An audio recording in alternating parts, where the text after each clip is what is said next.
கிறிஸ்துவை ஏற்றுக்கொண்டால் நமக்கு என்ன நன்மை கிடைக்கும், அல்லது மற்ற மதத்திலிருந்து இயேசு கிறிஸ்துவை கிறிஸ்துவர்களாக மாறிவிட்டால் அவர்களுக்கு நன்மை கிடைக்குமா அப்படின்னு நம்ம பார்க்கும்போது ஒரு நன்மையும் கிடைக்காது. இயேசு கிறிஸ்துவை தெய்வமாக எடுத்துக்கின்னு மணிக்கணக்கில் பைபிள் படிச்சுக்கின்னு பாட்டு பாடின்னு ஜபம் பண்ணிட்டு காணிக்கை கொடுத்து சர்ச்சுக்கு போயிட்டு இருந்தா ஒரு நன்மையும் கிடைக்காது.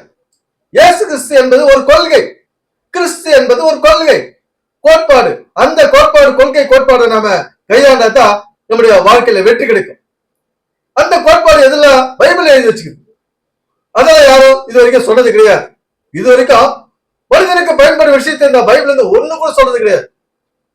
அதனால இன்னைக்கு காலகாலமா சர்ச்சைக்கு போய் கொண்டிருக்கு கிறிஸ்தவர்களும் ஒரு வறுமையிலும் வியாதியிலும் கஷ்டத்திலும் இக்கட்டிலையோ இடுக்கண்லையோ கஷ்டப்பட்டு இருக்காங்க.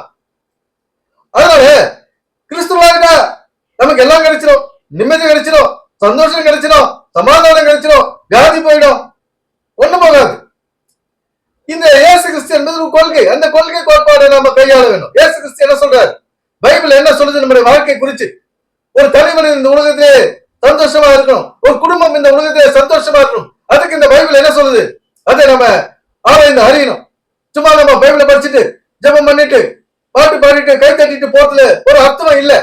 அதால நமக்கு ஒரு நன்மையும் கிடைக்காது. நாம இயேசு கிறிஸ்து கொள்கை கோட்பாடு நம்ம கையாண்டதான் நமக்கு நன்மை. இயேசு கிறிஸ்து கொள்கை கோட்பாடு எங்க இருக்குது? பைபிள் இருக்குது. அப்போ அது எங்க எழுதி வச்சுக்கிட்டா அது மறைபொருளா ரகசியமா பைபிள் எழுதி வச்சுக்குது. இங்க ஒரு பெரிய நமக்கு தேவை, நமக்கு புரியாத ஒரு விஷயத்த ஒண்ணு பைபிள் எழுதி வச்சுக்கல, நமக்கு தேவையில்லாத விஷயத்த பைபிள் எழுதி வைக்கல. இந்த அன்றாட வாழ்க்கையில நாம செய்யற ஒவ்வொரு வேலையும் தாங்க பைபிள் எழுதி வச்சுக்குது. நம்முடைய அன்றாட வாழ்க்கையில நாம செய்ய வேண்டியத சரியா செஞ்சவே வாழ்க்கையில வெற்றி. அதுதான் பைபிள் கிறிஸ்துவின் கொள்கை கோட்பாடு. அவருடைய வாழ்ந்த நாட்கள்ல நம்முடைய வாழ்க்கையில நடக்கின்ற ஒரு நிகழ்ச்சிகள் தான் அவருடைய வாழ்க்கையில பல கட்டங்கள்ல அவர் சொல்லியிருக்கிறார். இப்போ இயேசு கிறிஸ்து பவனி வர்றாரு, இயேசு கிறிஸ்து ஞானஸ்தானம் எடுக்கிறாரு, அப்புறம் புறாப்பு இது பண்ணுது, இப்படி எல்லாம் இயேசு கிறிஸ்து சிலுவையில சுமக்கிறாங்க. அப்புறம் பாரினால் அடிப்படுறாங்க 40 அடிகள். அதுக்கப்புறம் மறித்து உயிர் தேடுறாரு. இவற்றுக்கெல்லாம் காரண காரியங்கள் நாம தெரிஞ்சாதான் நமக்கு நன்மையான ஒரு வாழ்வை, செழிப்பான ஒரு வாழ்க்கைய, ஆனந்தமான ஒரு வாழ்க்கையை நம்ம வாழ முடியும். இதுக்கெல்லாம் ஒரு சடங்காவே நம்ம செஞ்சுட்டு இருந்தோம்னா நம்முடைய வாழ்க்கை சாதிக்க முடியாது. சடங்குகளை செஞ்சுட்டு இருந்தா சாதிக்க முடியாது. ஒரு வெற்றி வாழ்க்கை, ஒரு ஆரோக்கியமான வாழ்க்கை, ஒரு கல்வி நிறைந்த வாழ்க்கையை நம்ம வாழ முடியாது. இந்த சடங்குகளை ஓடி ஓடி செஞ்சுட்டு இருந்தோம்னா நம்முடைய வாழ்க்கையில ஒரு செழிப்பு இருக்காது. பைபிள் சொல்லும் கொள்கை கோட்பாடு, இயேசு கிறிஸ்துவின் கொள்கை கோட்பாடு என்ன அப்படின்றத நம்ம ஆராய்ந்து அறியணும்.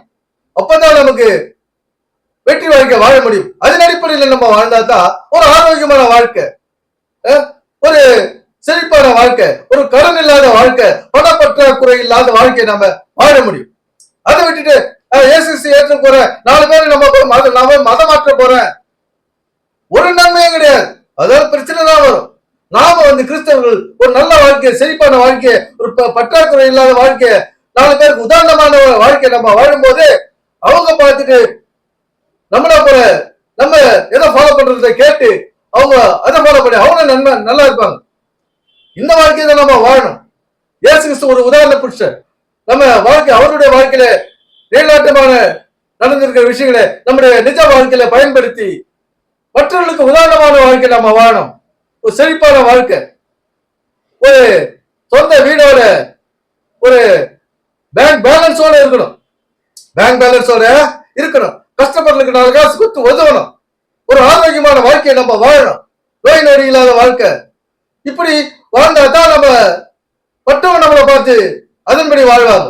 அதை விட்டுட்டு நான் இயேசு கிறிஸ்துவ பத்தி சொல்ல போறேங்க, போயிட்டு 4 பேருக்கு மதம் மாற்ற போறேங்க, இயேசு எங்க கிறிஸ்துவ மதத்துக்கு வாங்க அப்படின்னு சொல்றதுதாங்க பைபிள்ல சொல்லிக்குது அப்படின்னு சொன்னீங்கன்னா அங்க பிரச்சனை தான் வரும். இங்கே ஒரு மனிதன் வாழ வேண்டும், ஒரு நல்ல வாழ்க்கை, உதாரணமான வாழ்க்கை, செழிப்பான வாழ்க்கை, பிரச்சனை இல்லாத வாழ்க்கை, குடும்பம், மனைவி சந்தோஷமான வாழ்க்கை வாழ வேண்டும் என்பது இங்க நடக்க வேண்டிய வேலை. அதை நம்ம சரியா செஞ்சாவே பக்கத்து விட்டு நம்மளை பார்த்து வியந்து நம்மளை ஃபாலோ பண்ணுவாங்க. இயேசு கிறிஸ்து இப்படித்தான் நம்ம வெளிப்படுத்தணும். அதை விட்டுட்டு போய் மணிக்கணக்கில் அவங்களுக்கு பிரச்சனை பண்றதோ, தெரிஞ்சவா பிரச்சனை பண்றதோ, அது நமக்கு தேவையில்லாத விஷயம். அதனால நம்முடைய ஆரோக்கியம் தான் கெட்டு போயிடும். நம்முடைய உள்ளுறுப்புகள் கெட்டு போய் பல வியாதிகள் வந்து சீக்கிரம் மரணம் அடைகிற ஒரு நிலைமைக்கு வந்துடும். இயேசு கிறிஸ்து அதை செய்ய சொல்லல. அது கல்வியை மையமாக வைத்து எழுதப்பட்ட புத்தகம். நம்ம படிக்கிற 4 பேருக்கு பள்ளி படிப்பை சொல்லிக் கொடுக்கணும். அதுதான் அங்க சொல்லுது பைபிள். ஏன்னா ஏசு ஏசு ஏசு ஏசுன்னு கத்துறது கிடையாது அந்த பைபிள். பைபிள் நமக்கு தேவையான கல்வியை நாம் கற்க வேண்டும். அதை மற்றவர்களுக்கு, அதாவது நம்முடைய பிள்ளைகளுக்கு, சந்ததிகளுக்கு அதை நாம் சொல்லிக் கொடுக்க வேண்டும். அதைதான் வலியுறுத்துகிறது இந்த வேத வசனங்கள். அதை விட்டுட்டு ஒரு பெரிய மண்டபமா சர்ச்சைக்கு கட்டிக்கிட்டு அவன் மைக்க வச்சுக்கிட்டு ஏசு நல்லவர் துதித்து பாடி எகிரி குச்சி கை தட்டி இப்படி எல்லாம் செஞ்சுட்டு இருந்தா அது ஒரு வெற்றி வேலை அப்படின்னு நான் சொல்லல, பைபிள் சொல்லுது. அது ஒரு வெற்றி வேலைன்னு பைபிள் சொல்லுது. இங்க நாம செய்ய வேண்டியது என்ன? இயேசு கிறிஸ்துவின் கொள்கை கோட்பாடுகளை நாம் கையாள வேண்டும். அதுதான் நம்ம செய்ய வேண்டியது. அவருடைய கோட்பாடு என்ன? கல்வி கொள்கை தான் ஒரு கோட்பாடு, வாழ்க்கை தான் ஒரு கொள்கை. இப்படி நம்முடைய வாழ வேண்டிய இந்த உலகத்திலே உயிரோடு இருக்கும் வரை நாம் வாழ வேண்டிய வாழ்க்கையை சரியாக திட்டமிட்டு வாழும்போது ஒரு வெற்றியுள்ள வாழ்க்கை வாழும், சாதனை புரியலாம். நாமும் சந்தோஷமா இருக்கணும், நாமும் ஆரோக்கியமா இருக்கணும், நம்முடைய சந்ததியும் சந்தோஷமாகவும் ஆரோக்கியமாகவும் வைத்துக் கொள்ள வேண்டியது நம்முடைய கடமை. கடமையை கிறிஸ்து, அந்த கடமைகளை நாம் சரியா செஞ்சாதான் ஒரு வெற்றி வாழ்க்கை நம்ம வாழ முடியும். அதுதான் இயேசுக்கு பிரியம். எதுதான் இயேசுக்கு பிரியம்? நாம நல்லா இருந்தா தான் இயேசுக்கு பிரியம். அவரு போயிட்டு அவர் நல்லவரு, அவரு அதிசயம் செய்தவரு, நாமளே அதிசயம் தான். இங்க அவருடைய படைப்பாடு, நம்முடைய சரீரமே அதிசயம் தான், நம்முடைய சரீர செயல்பாடு அதிசயம் தான், அற்புதம் தான். நாமெல்லாம் அதை விட்டுட்டு நாங்க போய் இப்படி பண்ண பாருங்க, அப்படி பண்ண பாருங்க, அதெல்லாம் ஒண்ணு நடக்காதீங்க.